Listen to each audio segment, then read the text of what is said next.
Welcome to the Slop Farm. Enjoy the video. In this video, I will explain how to use Notion buttons.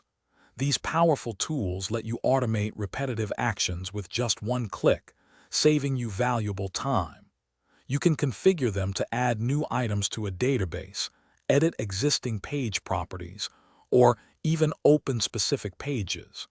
They are incredibly versatile for streamlining your daily workflows and boosting productivity.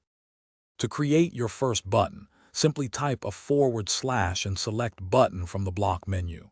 Next, you will choose an action. For example, you might select Add Pages to and pick a database. Then, configure the properties for the new page, such as its name or status. It's a straightforward process to get started.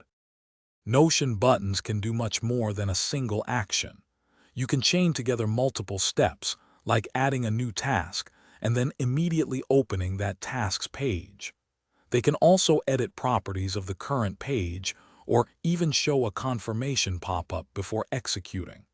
This adds a layer of control and flexibility to your automated processes. Imagine quickly adding a daily journal entry or a new meeting note with just one click. Buttons are perfect for this.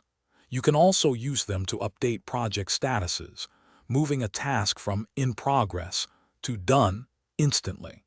They are incredibly useful for automating repetitive data entry and keeping your Notion workspace organized and efficient. Thanks for watching. Consider subscribing if we helped you today.